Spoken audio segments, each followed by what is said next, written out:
Oh, lady. That's how guys lose their jobs, not collecting fares. I'm sorry. I guess I'm a little excited. Thank you, lady.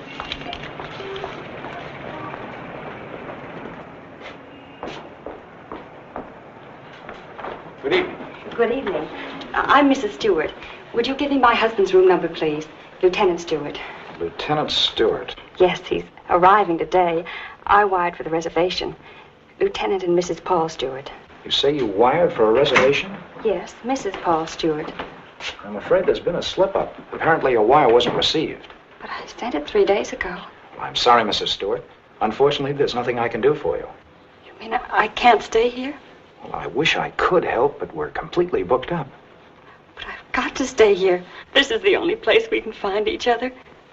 I thought for 2 years he was dead, and now I don't know if he's been hurt or what. Please don't be upset, Mrs. Stewart. Perhaps I can arrange something. Has Mr. Walters checked in yet? No, sir, not until tomorrow. Fine. Then we can give them 816C for the night. But you will have to leave by noon tomorrow. Yes, of course. Thank you very much. Not at all. Will you register, please?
Hello, this is Mrs. Stewart.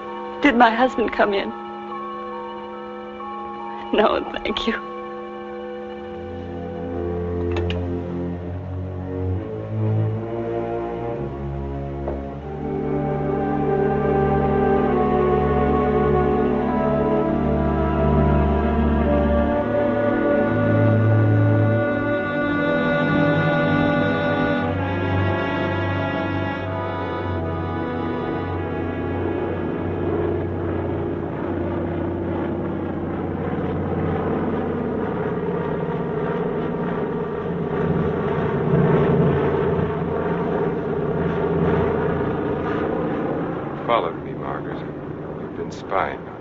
I have. I've been watching you for months, making a fool of yourself.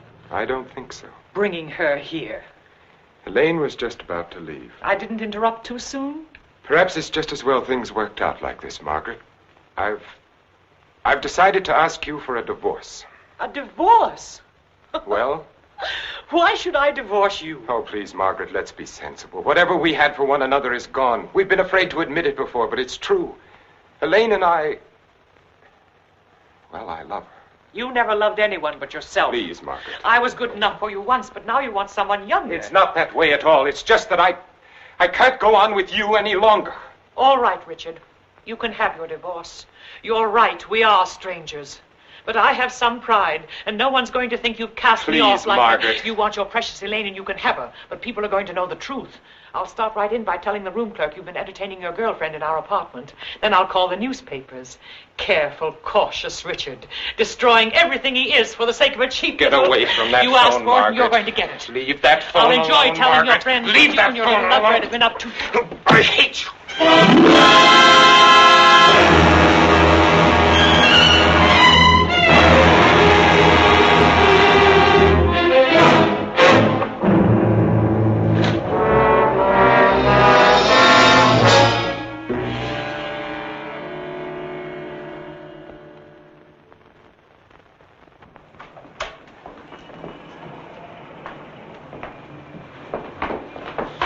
Good morning.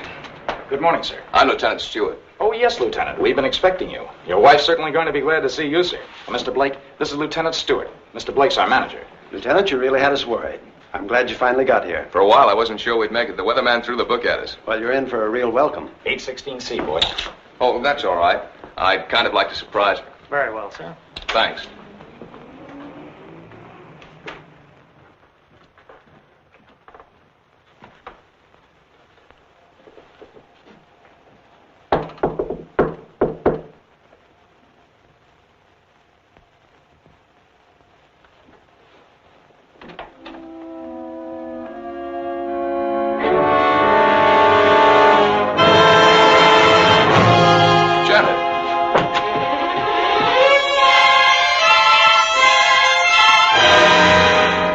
What's the matter? Janet. Janet, it's me. It's Paul.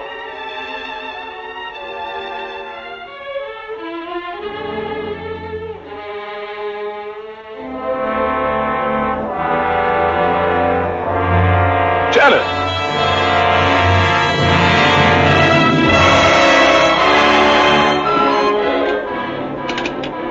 Hello, operator. This is Lieutenant Stewart calling. Can you send the house doctor to 816C right away? It's very urgent. Thank you.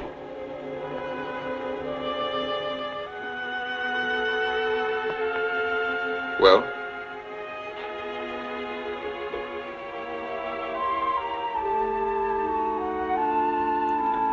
What is it? What's wrong with her, Doctor? I'm not sure. I think she's suffering from some sort of shock. I'll be frank with you, Lieutenant. This is a little outside my line. But there must be something you can do for her. We ought to call in a nerve specialist, a psychiatrist. Can you suggest one? There's a very good man in the hotel, Dr. Cross. If we're lucky, we might find him in. This is Dr. Blair. Will you see if Dr. Cross is in for me? Thanks. Cross has had a lot of experience with this sort of thing. I'm all right for a broken arm or an old-fashioned hangover. But when it comes to the mind, well...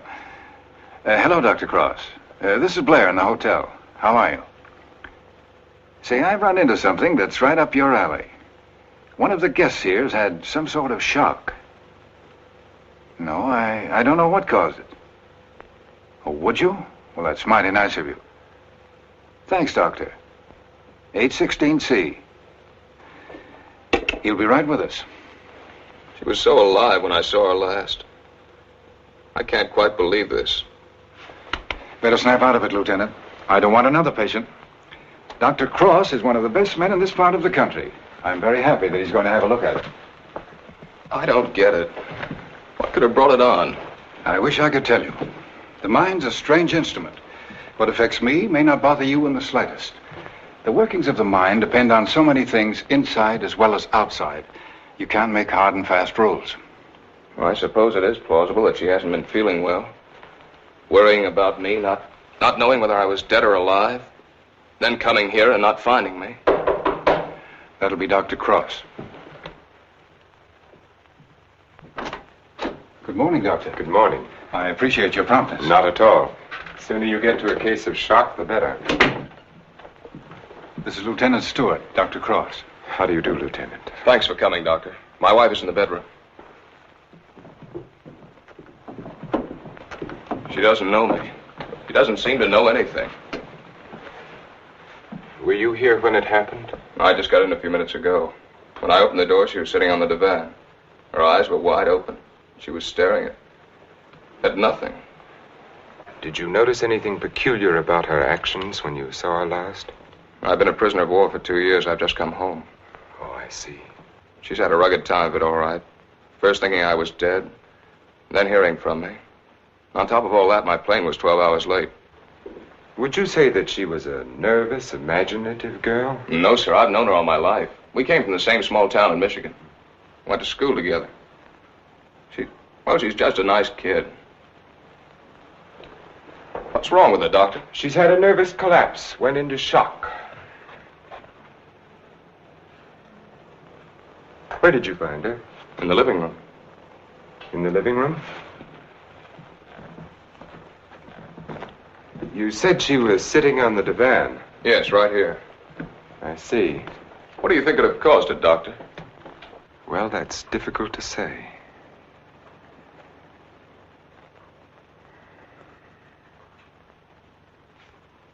You have no idea how long she might have been sitting there. No. Oh, the clerk did say she phoned down about 1 in the morning. Between 1 and 8:30. What difference does that make, Doctor? The important thing is what can you do for her? It's hard for a doctor to make promises. We can only do our best. Are you living permanently at the hotel? No, as a matter of fact, we've got to clear out by noon. Oh, I see. But then I'd better take her to my place. She's going to need someone with her night and day. Dr. Cross has a private sanatorium just out of town. I see. Believe me, Lieutenant, it's best for her. But there must be a hospital here in San Francisco. I'd like to be near her. Of course. But I'm at my place every day. It's in the country, and she'll get plenty of fresh air and quiet. If I were you, Lieutenant, I'd listen to Dr. Cross. Okay. You men know best. Just get her well again. I was getting ready to leave when you called. I'll take Mrs. Stewart up with me now.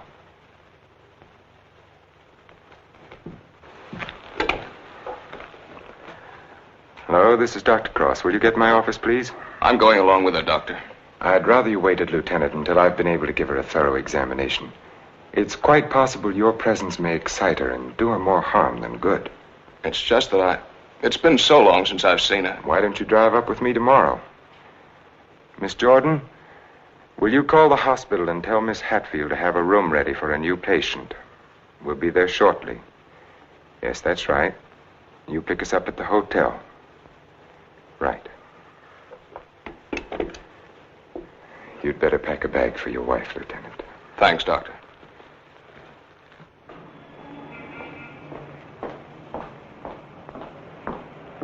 I'm from Dr. Cross's office. We were to pick up a patient. Oh, yes. They're on their way down now. Thank you.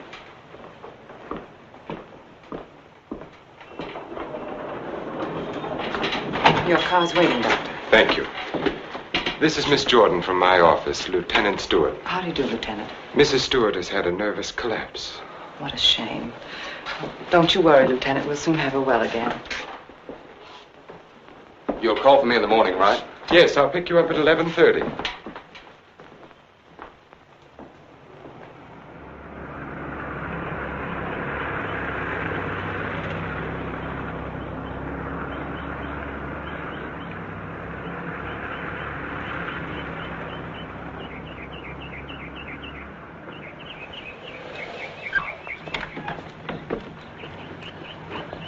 Put her to bed and have Dr. Stevens give her an injection of scopolamine. Yes, Doctor.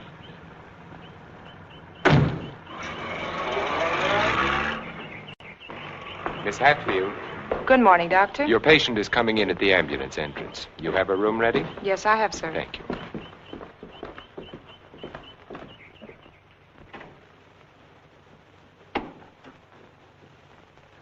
Good morning, sir. Good morning, Doctor. How is she? Quite relaxed, sir. What's her trouble? Amnesia shock. She's had her injection. Yes, Doctor. She's ready to talk now. Thank you. That'll be all.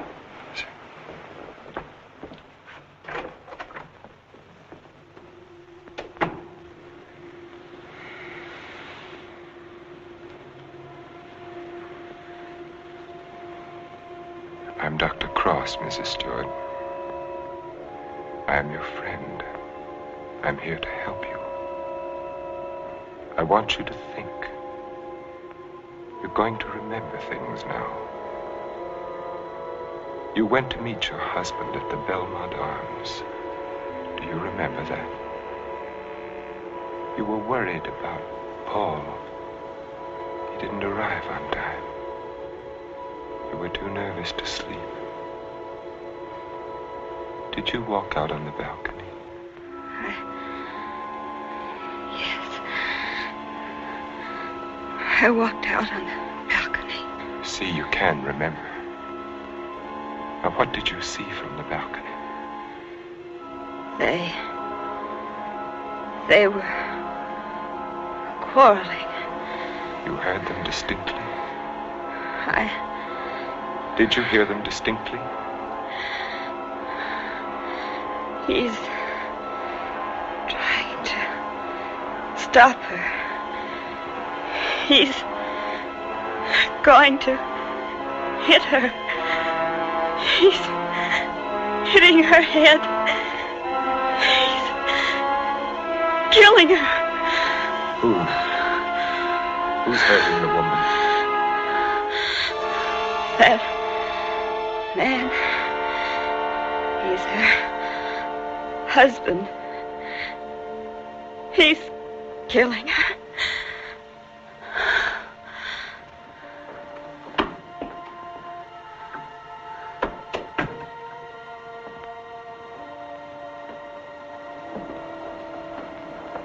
Well? She knows, Elaine. She remembers.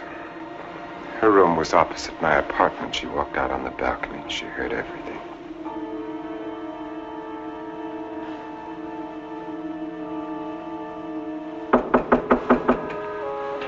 Yes? Can you come now, Doctor? They're having trouble with Mr. Edwards again. Yes.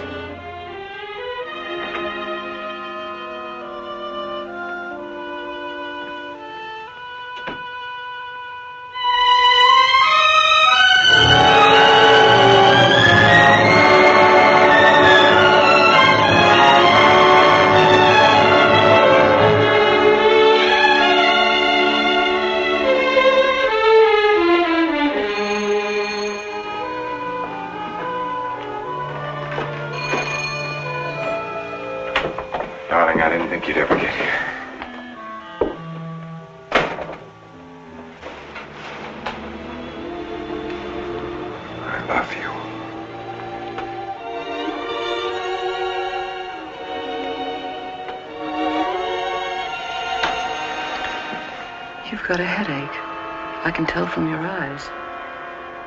Yes, it's bursting.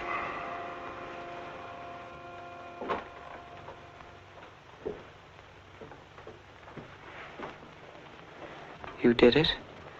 Yes. Yes, I did it. It was horrible, Elaine. I had the porter take the trunk down. I told the hotel manager I was joining my wife in Carmel for a few days to ship the trunk to my lodge. No one knew she was in town last night? No, she came up the back way. She wanted to surprise us, remember? You're not sorry. Are you? I wish I'd called the police. I lost my head. I didn't mean to kill her. There was no premeditation. But now I've concealed her body. I've shipped the trunk to my lodge. Well, you know as well as I do there's only one answer for that. I shouldn't have listened to you, Elaine. Think, darling. What would have happened if you'd called the police? Manslaughter means 20 years. What would that have done to you, to us? I don't know. Would you have wanted it that way? Now no one knows. We're safe. You're forgetting Janet Stewart, aren't you? She knows. What if she talks? I haven't forgotten her. She can't tell what she's seen as long as she's in this condition, can she? The shock will wear off in a couple of weeks at the most. It'll wear off if you let it, Dick. Elaine, I'm a doctor. She'll talk only if you let her. You mean too much to me. It's the only way out, Dick. It's the one and only way out for us. I don't know, Elaine. I've got to think.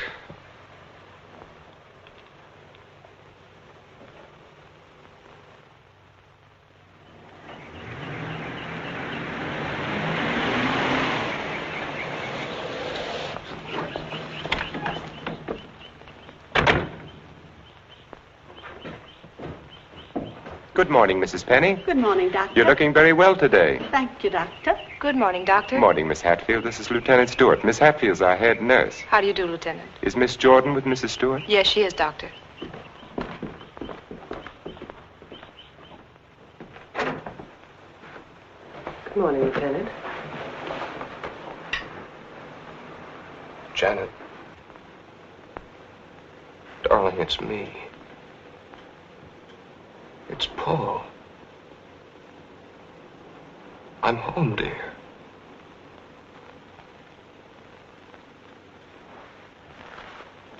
She's worse. Not really. She was restless, and we gave her a sedative. You've got to be patient, Lieutenant. It's going to take time. And you must try to stop thinking of your wife as she was. You see, when you were reported killed, she had a terrible time adjusting herself, but she did. Then when the news came that you were alive and on your way home, it was hard for her subconscious to accept that because the first adjustment had been so difficult. Then, of course, when your plane was late, she thought she'd been tricked, that you'd never sent that wire. Don't try and let me off easily, Doctor. Give it to me straight. Tell me, can you help her? That's a very difficult question to answer. Sit down, Lieutenant. The mind is a delicate, fragile thing. It's almost as intangible as faith. And that's what you're going to need. A lot of faith in yourself and in your wife and in me. Please don't think I haven't faith in you, Doctor, because I have. But yesterday, after you left with Janet, I needed someone to talk to. Of course. So I went to the Army hospital and I talked with some of the doctors. I told them Janet was in your care. They said that I couldn't find a better man. But, well, you know how it is. I figured that maybe two minds might be better than one. And I asked if another opinion mightn't help. Well, that's perfectly understandable. If you want a consultant, by all means, bring one in. Thanks. They recommended Dr. Franklin Harvey. Harvey? Well, I studied under him. He's probably the best man in his field. Oh, that's swell, Doctor. I was a little embarrassed. I didn't want you to think that... Not at all. I'll phone Dr. Harvey and have him out here. Good. Well, I might as well go back to town. If it's all right, I'll run out again tomorrow. For Mrs. Stewart's sake, I'm going to have to ask you to observe our regular visiting days, Sundays and Thursdays.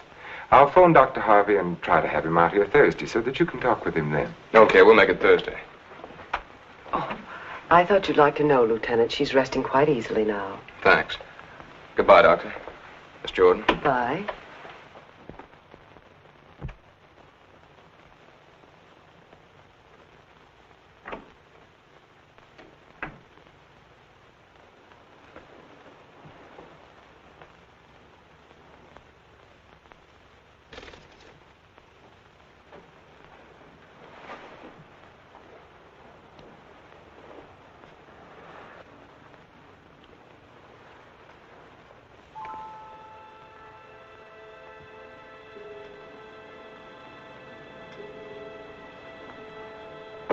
Mrs. Stewart. Mrs. Stewart. You're going out on that balcony again, Mrs. Stewart. You're looking into the other apartment. You're listening to the argument. Do you remember what happened to the woman? He's hitting her. He's hitting her with the candlestick. And now he's hitting you. Oh. Hitting you with the candlestick, hitting your head again and again. My head is hurting my head. The candlestick is killing you. Soon you won't be able to remember anything. You can't hear the sound now. You can't hear anything. You can't hear. You can't remember.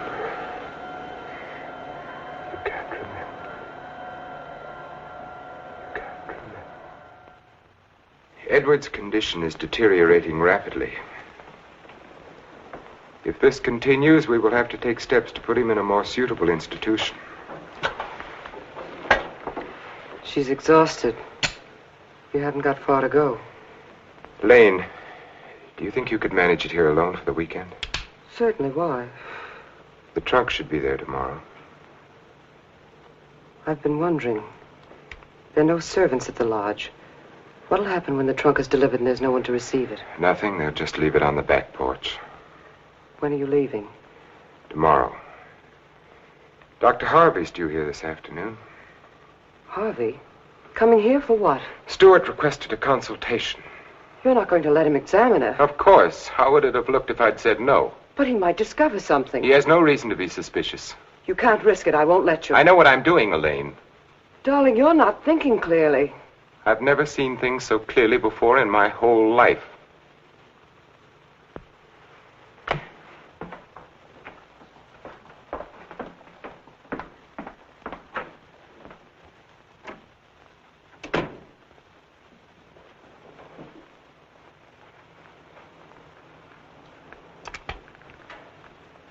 You'll send me a report on her spinal test? Yes, Dr. Harvey.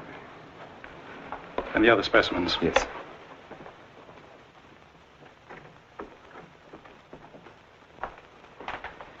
You know, Richard, I'm not sure I completely agree this was all brought on by her husband's late arrival.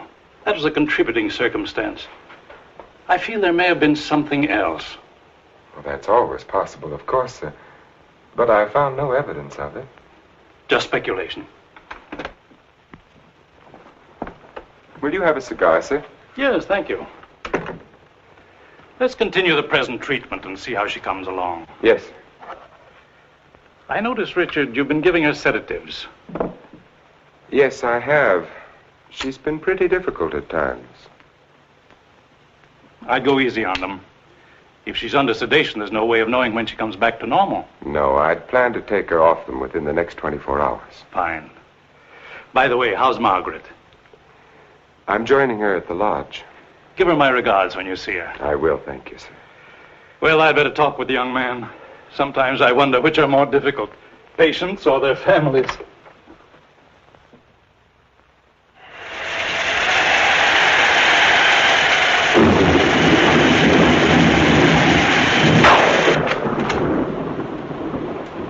Hiya, beautiful.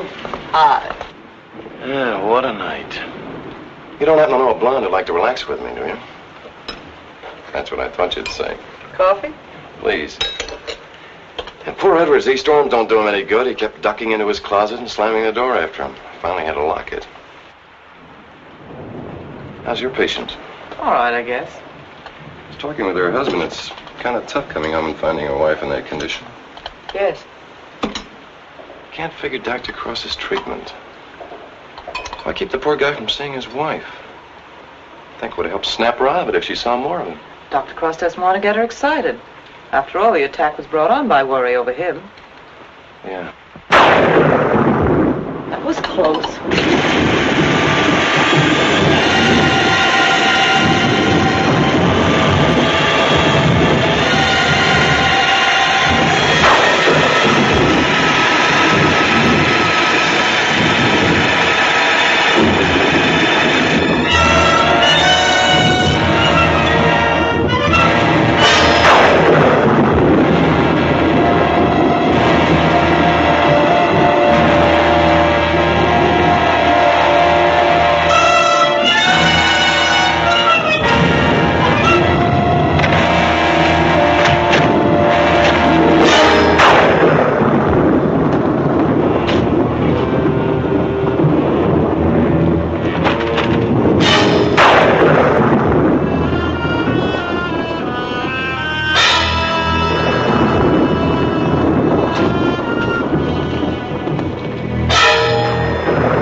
time to turn in. So you better tuck your patient in bed and get a good night's sleep. Yes, I should be up there now. Tell me, is it true that doctors get a night off once in a while?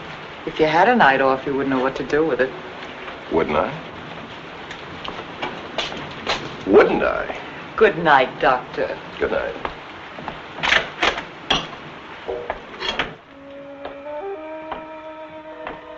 Well, another stormy weekend. It is my night off.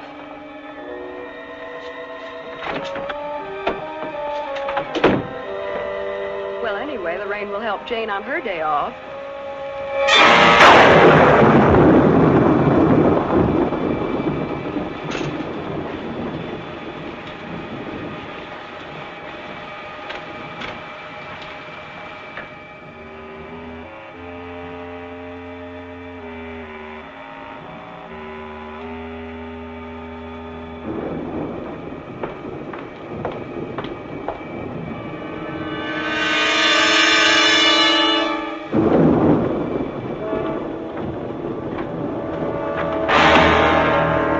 Who's there?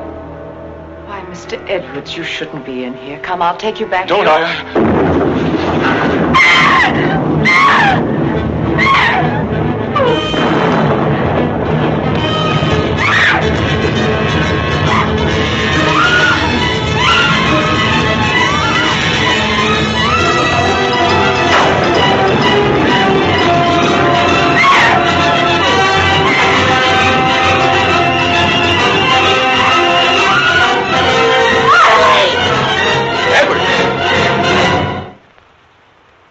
Don't be afraid.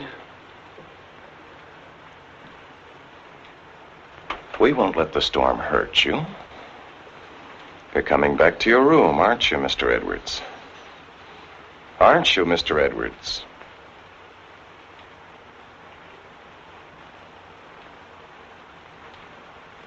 That's fine. Come along. Take care of him, Frank. Yes, Doctor. Come along, sir. Are you all right, Elaine? Yes. There, Mrs. Stewart, it's all over. Oh, he killed her. He hit her on the head and he killed her. Her husband killed her.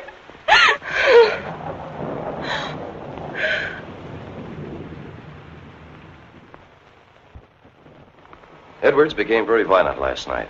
This morning we found that he had a key hidden away. I ordered the lock on his door to be changed. As for Mrs. Stewart, she's suffering from hallucinations. She keeps insisting that she witnessed a murder, which obviously... Come in. Oh, hello, Lieutenant. They told me I'd find you here. I hope I'm not interrupting. Not at all. It's kind of rough, isn't it? Yeah. She's out of her head. She's got a crazy idea she saw a murder. What am I going to do? You're going to sit tight. She's in good hands. So they keep telling me, but... Oh, she's getting worse. Now, I'm thinking of taking her back to San Francisco, to a hospital there. I wouldn't do that if I were you, Lieutenant. Dr. Cross is tops, you know that. You brought Harvey in to consult you. Can't do any better than that. But I can't just sit around and watch her get worse. I've got to do something. Lieutenant, I wouldn't try to kid you for the world. So far, we've tried to snap her out of it with quiet and rest and simple foods. Well, there are a dozen other things we can do. Electric therapy, insulin shock. Insulin shock? They use that in the Army on guys who blow their tops. Well, sure they do, because it often helps. But you're not going to turn it down on that account, are you? No. Well, then relax. The setup here is perfect. Everybody's rooting for you. Now, just take it easy. You mean that? Okay. Say, put in a couple of extra licks, Doc. I'd kind of like to take her home soon. Okay, Lieutenant. We'll do everything we possibly can for her. Goodbye, Doctor. Goodbye. Oh, I beg your pardon. Look at this. Mrs. Cross is dead. What? The body of Mrs. Margaret Cross, wife of the noted psychiatrist, has just been recovered from its resting place among the rocks at Point Lobos. Mrs. Cross has been missing since Friday night. Coroner Jess Haynes has pronounced the death accidental.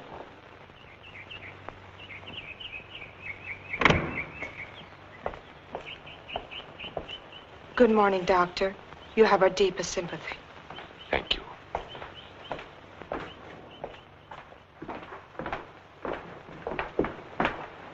I'm terribly sorry, Doctor. Thank you.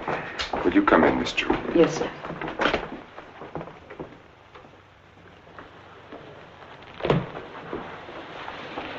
You're the perfect picture of a heartbroken husband. Am I? I've missed you. Driving back, there was time to think. I got to thinking about you. I asked myself, is she worth what I've done? Well?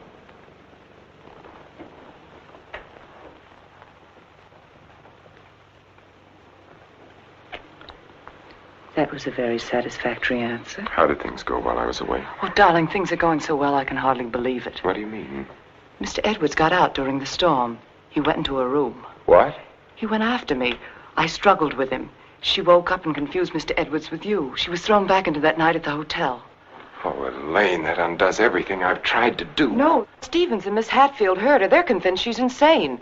Now, no matter what she says, they'll think she has hallucinations. I see. But you don't see, darling. Before you were trying to make her forget. Now she can talk her head off and no one will believe her. If we can encourage her to talk, convince her husband that she's insane, we can keep her here as long as it suits us. Then have her committed.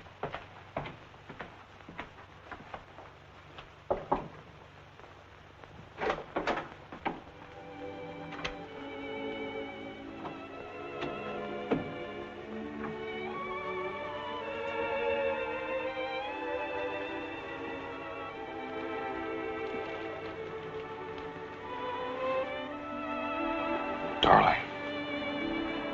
Janet, darling. It's me. Wake up. I'm here, dear.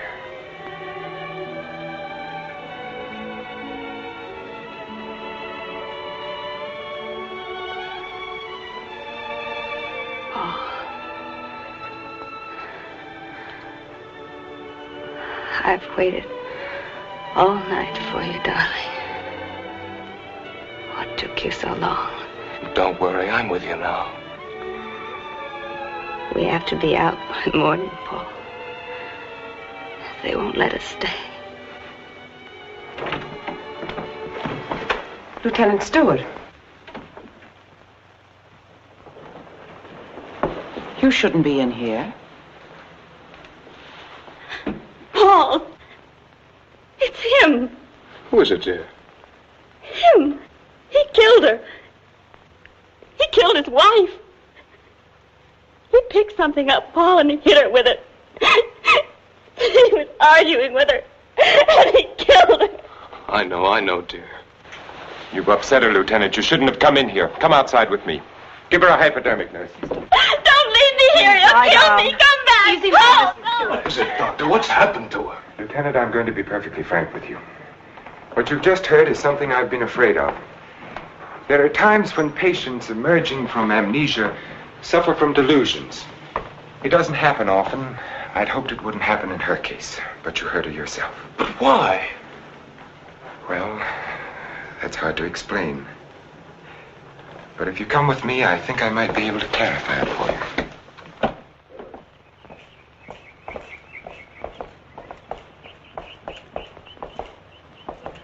Hello, Mrs. Penny. Good day, Doctor. How are you feeling today? Just fine, Doctor, just fine. That's a lovely thing you're knitting there. It's a shawl for one of my friends. Everyone here treating you well? Oh, yes, they're very nice to me. Dr. Stevens hasn't tried to kill me with that needle for a long while now. Neither has Miss Hatfield. Haven't I told you many times, Mrs. Penny, that no one here is trying to kill you? Oh, yes, they are. You all want to kill me. You're murderers, all of you. But I've learned. I'm too smart for you.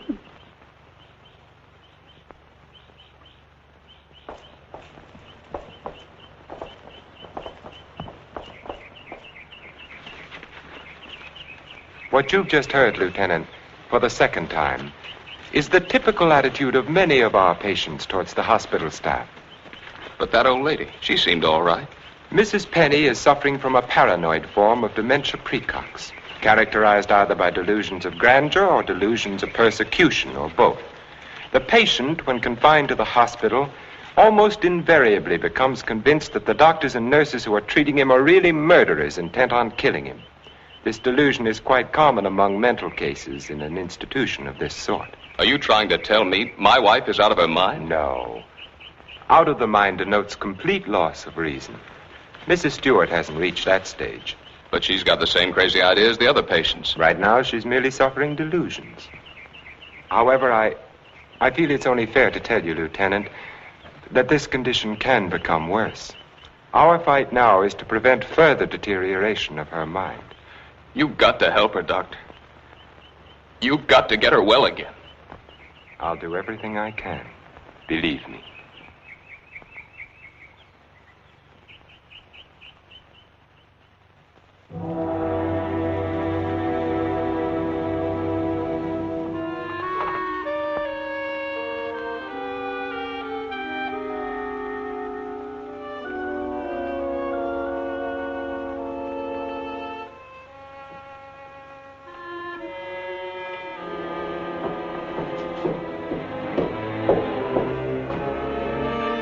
Come now, Mrs. Stewart, you shouldn't be out of bed.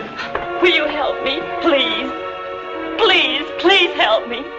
Get the police here, please. We don't need the police, Mrs. Stewart. You come along with me and everything will be all You right. don't understand. There's nothing the matter with me. I want the police. That doctor's a murderer. All right, you go back to bed and we'll call the police. Don't talk to me as if I were crazy. I'm telling you the truth. Orderly. Now come along, Mrs. Stewart. No one is going to hurt you. No, Everything is going to be all right. Orderly! Let me go. No. I'm not crazy. I'm not crazy. I wish you could have been there to see her yourself. Yes, I heard about it this morning. She had the usual delusions. She kept insisting that you were a murderer. You know how they get. She wanted me to call the police. For a moment, she became very violent. I had to give her a sedative. I think we ought to do something about her. I agree with you, Doctor. I'll be in to see her in a few minutes. Thank you, sir. Thank you.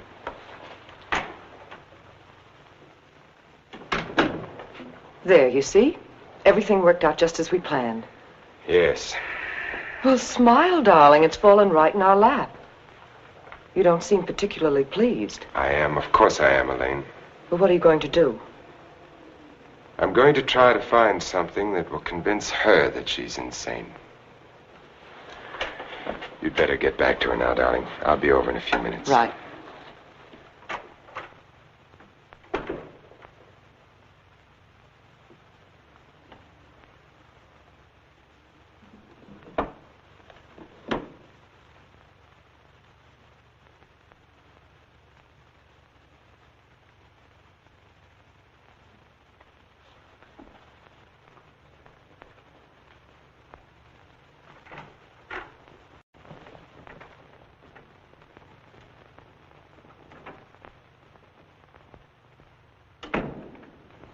You feeling any better today? I'm all right. There's nothing the matter with me. Miss Jordan tells me that you're still talking about some woman I'm supposed to have killed. I've asked you to stop thinking about such things, Mrs. Stewart. But it was your own wife. If I can prove to you that you couldn't have seen me kill my wife, would you believe that this is a delusion you've been suffering from? You were arguing with her about a divorce.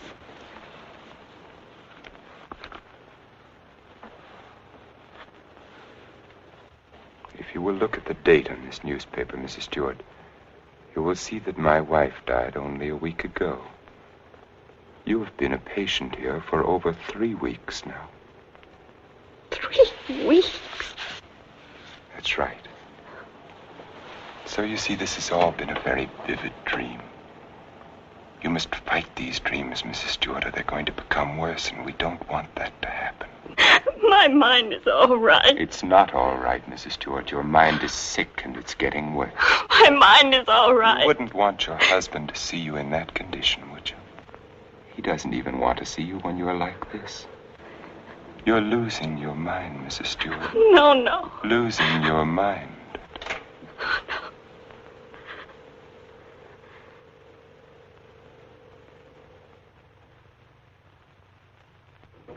Thank you, Miss Hatfield. Dr. Cross, Yes? there's someone in your office to see you. Did I have an appointment? No, sir. He's from the District Attorney's Office of Monterey. Oh, yes, thank you.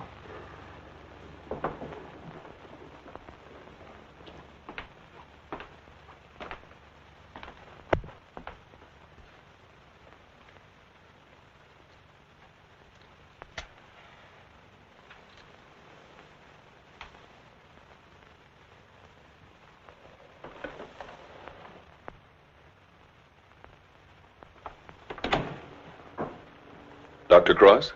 Yes? How are you? My name's O'Neill. I'm with the District Attorney's Office in Monterey County. Oh, yes. What can I do for you? It's in connection with your wife's death, Doctor. I thought the case had been closed. Something happened this week that made us consider the possibility that your wife didn't fall into that chasm by accident. I don't understand. A couple of days ago, someone broke into Harwood Lodge, beat Mrs. Harwood into unconsciousness, and made off with her valuables. We caught the thief day before yesterday.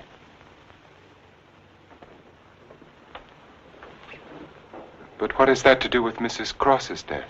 It may not have anything to do with it. It occurred to us that since the lodge was so close to your place, the man who clubbed Mrs. Harwood may have paid a visit to your wife. You've lived around Point Lobos for nearly 10 years. Mrs. Cross spent much of her time there. She must have known those cliffs pretty well, even at night. Yes. I'd hate to think that I'm not saying it was murder, Doctor. I'm just checking. Of course. I'll do everything I can to help you. I knew you'd feel that way about it. Have you checked your place to see if anything was missing? I'm sure there isn't, or I'd have noticed it. If it's all right with you, Doctor, we'd like to have Mrs. Cross's body exhumed. But the coroner said... It was only a routine examination. Well, I don't know as that's necessary, Mr. O'Neill. You've got your man. All we've got is a drunken old tramp who clubbed Mrs. Harwood and stole a little money and jewelry. We can't know about Mrs. Cross unless the body's exhumed. But it seems almost sacrilegious. Hasn't she been through enough? Haven't I? I'd hoped you'd be more understanding, Doctor. Naturally, we'll get a court order, but it would be much simpler if you... If this tramp killed your wife, you want to see him punished, don't you? Of course. Then you can't conscientiously object to the exhumation. No. No, Mr. O'Neill, I can't. If the man is guilty, he must be punished, of course. Thank you, Doctor. You'll hear from me one way or the other within the next few days. Thank you for your cooperation.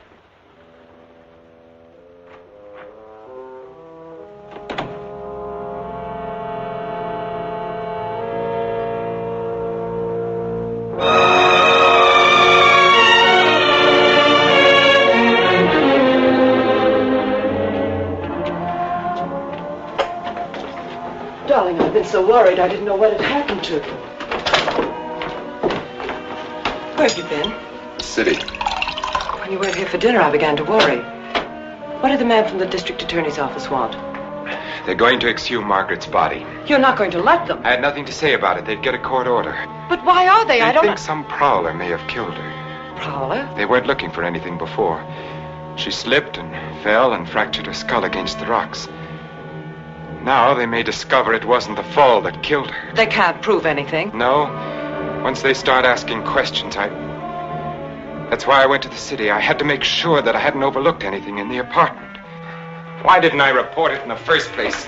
Why did I let you talk me into it? If it weren't for that Stewart girl, if they start asking questions and find her... Maybe they won't find her. We've taken care of everything else so far. If we have to, we'll take care of her, too. And you're not helping matters acting this way.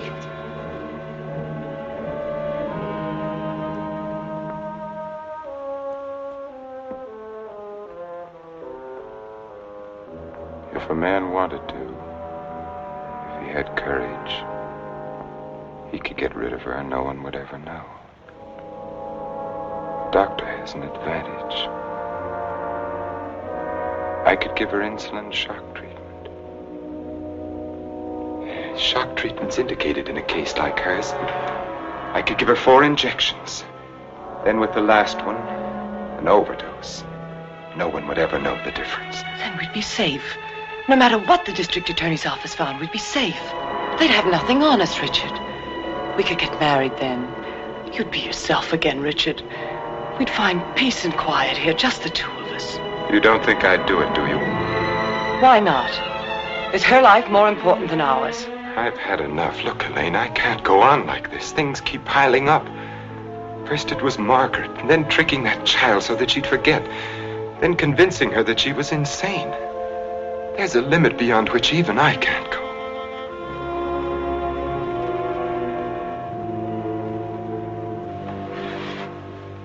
Richard, remember the first night I came here?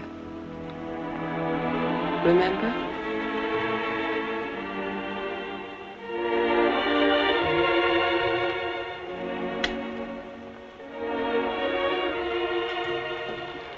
You were alone.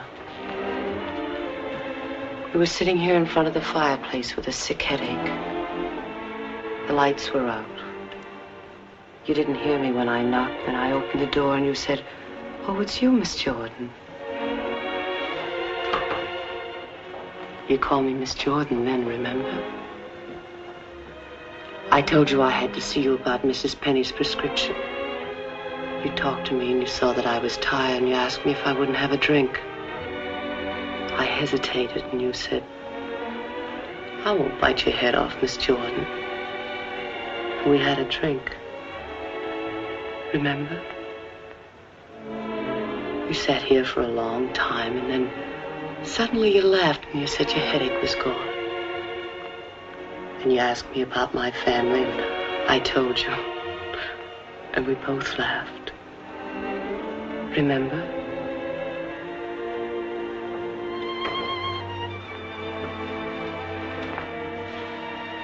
Then you took me in your arms. I know you remember that. I won't do it, Lily. I won't do it.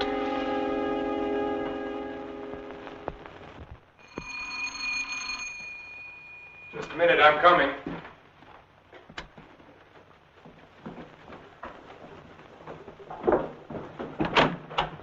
Hello, Doctor. Come in.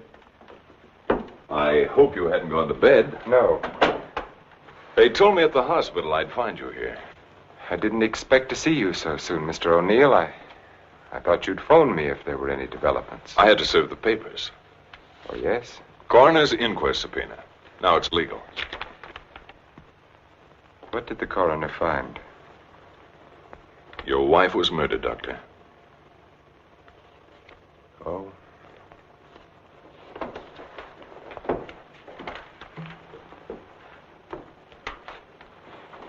Are you sure? Yes, sir. Sit down, Mr. O'Neill. She was beaten over the head, suffered an explosive fracture. Death was practically instantaneous. This prowler you told me about, you think he did it? It seems so. He clubbed Mrs. Harwood. Your wife went out the same way. A pattern. Killers usually follow a pattern. You don't know how she was killed? I mean, the weapon? She was struck with a candlestick. A candlestick? Are you sure? A heavy silver one. How can you know? Microscope. There were particles of silver in the wound. They told us it was a silver object. There were bits of wax mixed in with the silver. They told us it was a candlestick. It must have been a heavy candlestick to have done the damage. Just routine, Doctor. A criminal doesn't have much of a chance these days, does he?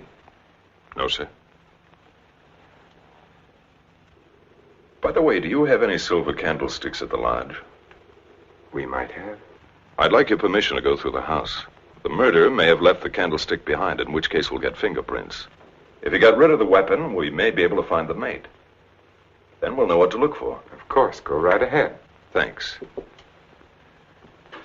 Now, if we can find the candlestick, our troubles are over. By the way, when did you see Mrs. Cross last? Alive, I mean. Oh, a couple of weeks before she was killed. Why? Can you place it a little more definitely? I think so. Things had been piling up around here, and I needed a change. So I drove down to Point Lobos on a Friday night. Anyone see you? I don't think so. Why? We're trying to fix the exact time of her death. Well, I'm not sure anyone saw me. I drove down there on Friday night, left there around 9:30 Saturday night. Well, it's not too important. Naturally, I want to do everything I can to help you, Mr. O'Neill. If I think of anything, I'll get in touch with you. Thanks. Sorry to bother you so late. That's all right. See you at the inquest. Good night, Doctor. Good night.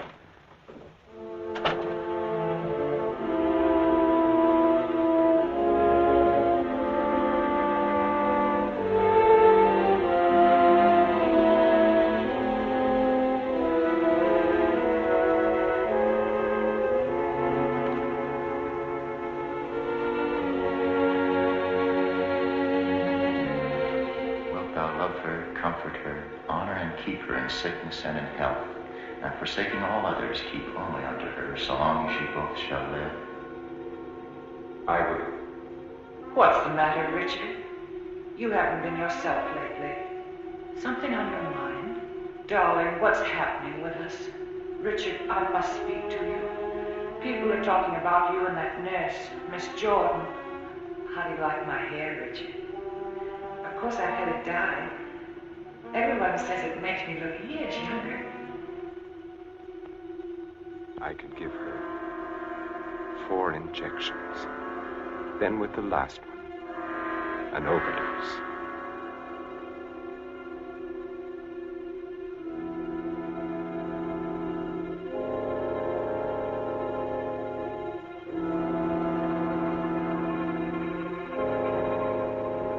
Then we'd be safe. No matter what the district attorney's office found, we'd be safe.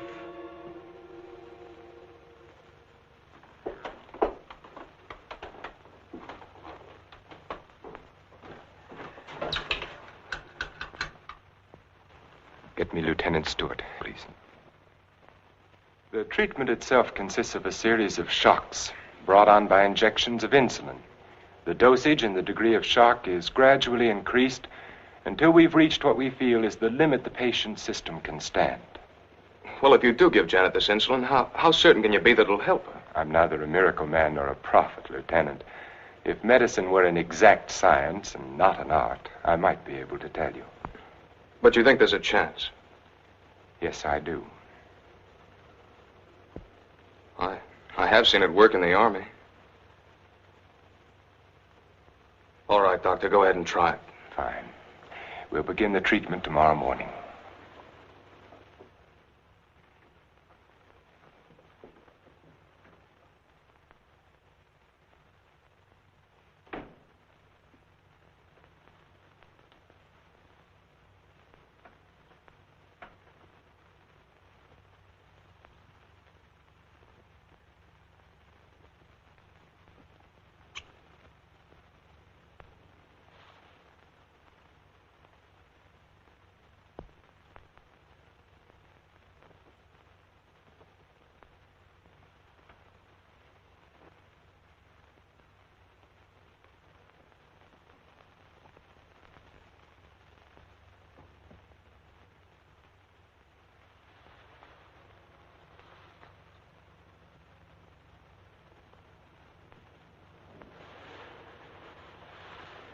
We'll give her about an hour and a half.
We'll bring her out now.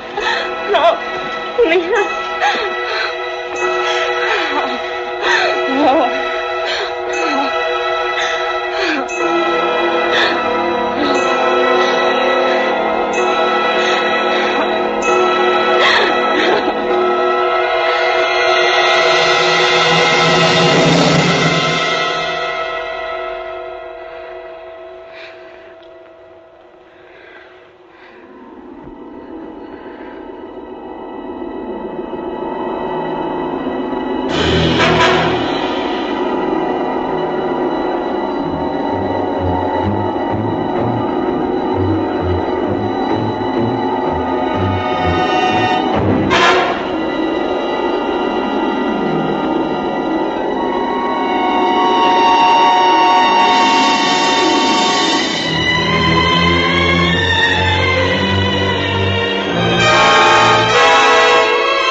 Dr. Harvey in? Yes, he's in. Do you have an appointment? I'll be glad to consult with you, Doctor. I'm sorry to break in this way. But my secretary will make the appointment. I had to see you, Doctor. It's about my wife. She's been getting insulin shock treatments. Now, just a moment, young man. Oh, it's Lieutenant Stewart. Well, we've had some wonderful results with insulin. But after 3 treatments, she still insists she saw Dr. Cross murder his wife with a candlestick. Murder his wife? Yes, and she says he's trying to kill her now. Well, that's a very common delusion. Mrs. Cross is dead, and Dr. Cross did live in our hotel. You and the Crosses were in the same hotel? The Belmont Arms. I see.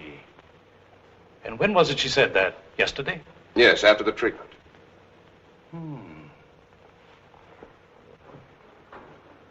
You realize it's hard to make generalizations. But as a rule, the patient is completely normal immediately after insulin shock. They may relapse into their hallucination after this lucid period. But for that moment, no matter how bad the case, the patient speaks the truth. You're telling me in your own way that Janet's normal. That she's got something on Cross, and he's pretending she's crazy to save his own neck. I'm not saying quite that, but, Will you read this, Doctor?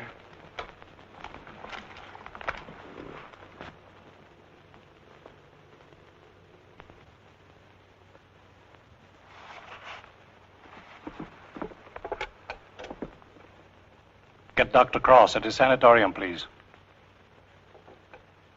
It seems inconceivable. Hello, Dr. Cross.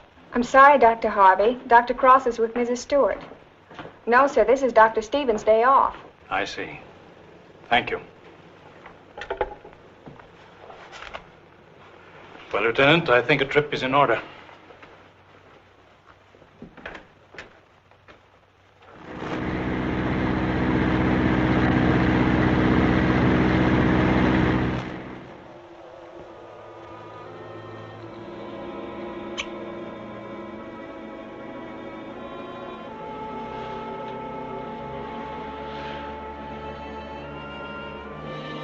She's the only one who knows Richard.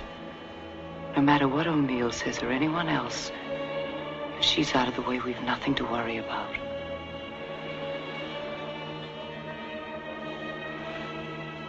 They can hint and guess all they want, but without her, they have nothing.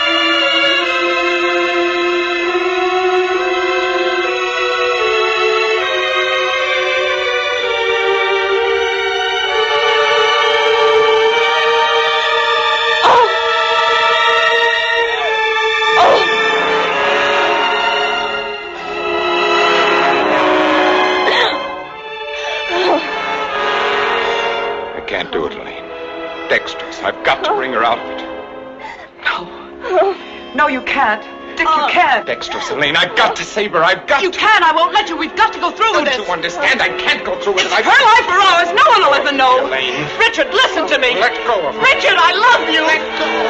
Oh, Richard! Richard!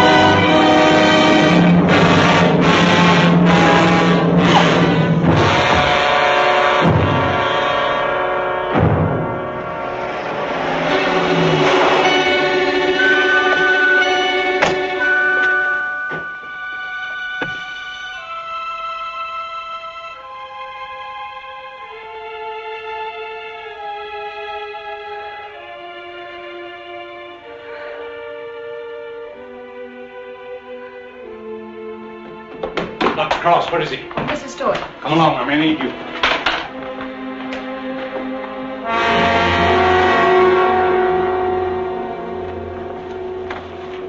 Adrenaline, quickly.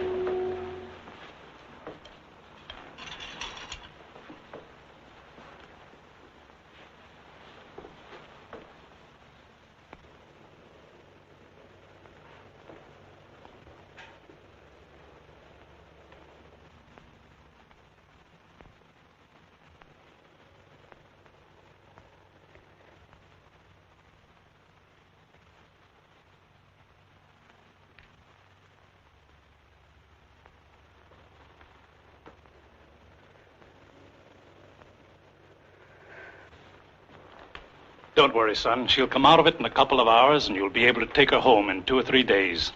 I'm very grateful to you, Doctor.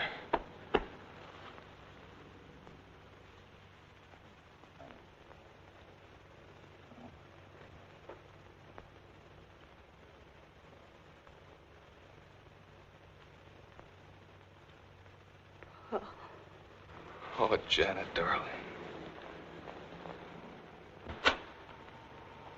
September 13th.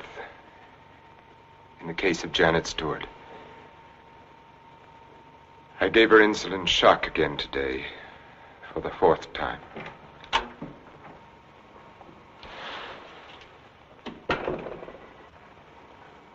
Can you give me a minute? Thank you.